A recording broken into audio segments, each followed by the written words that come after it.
कहा पारा शिक्षकों के लिए सहायक अध्यापक सेवा शर्त नियमावली 2021 को मंजूरी मिलना,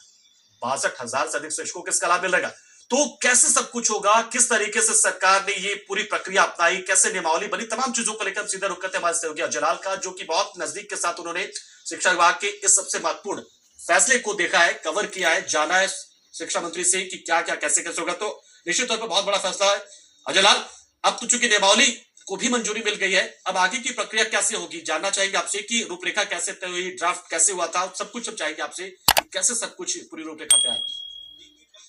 आज का जो फैसला है, कैबिनेट से जो प्रस्ताव पारित हुआ है पैरा शिक्षकों के नियमावली, जो कि अब सहायक अध्यापक नियमावली आप कह सकते हैं, तो इसमें सबसे अहम बात यह है कि पैरा शिक्षक अब 60 साल की अवस्था में रिटायर होंगे। इससे पहले जो स्थिति थी, क्योंकि कोई नियमावली थी ही नहीं सरकार के पास, कैसे पैरा शिक्षक को हटाया जाएगा, कैसे उन पर कार्रवाई होगी, कैसे चीजें धरती पर आएंगी, तमाम चीजें जिसका जो आदेश होता था उसको उस हिसाब से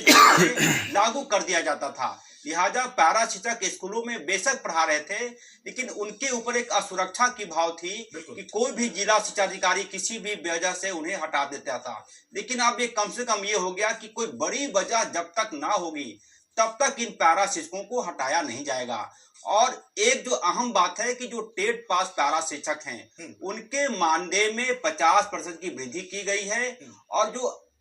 टेट पास नहीं है उनसे कहा गया है कि आप आकलन परीक्षा देके 10% आपके मानदेय में वृद्धि होगी। सबसे अहम है कि अब ये सहायक अध्यापक कहे जाएंगे। और दूसरी बात यह इसलिए भी अहम है क्योंकि अब नई शिक्षा नीति राज्य में लागू कभी भी हो सकती है, और नई शिक्षा नीति में पैरा शिक्षक जैसे शब्द नहीं थे, यानी कि पैरा शिक्षकों को नई शिक्षा नीति में कोई स्थान नहीं मिलता। उससे पहले ही सरकार ने अपने कदमों को संभाल लिया और पैरा शिक्षकों को अब सहायक अध्यापक के रूप में कहे जाएंगे। मुझे लगता है कि ये जनवरी के महीने में नियमावली पास हुई है।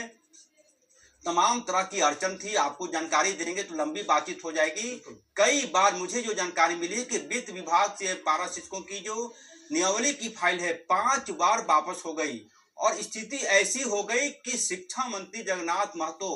को हमने देखा था कि जैसे ही वो फाइल लौटती थी, आधे घंटे के अंदर फिर से वो रिप्लाई करके फिर से वित्त विभाग को भेज देते थे। काफी चीजें हुई, और यहाँ तक जानकारी होगी हमारे दर्शकों को कि जिस दिन 29 दिसंबर को जब सरकार के 2 साल पूरे हो रहे थे, उसके पहले वाली रात यानी कि 28 दिसंबर की रात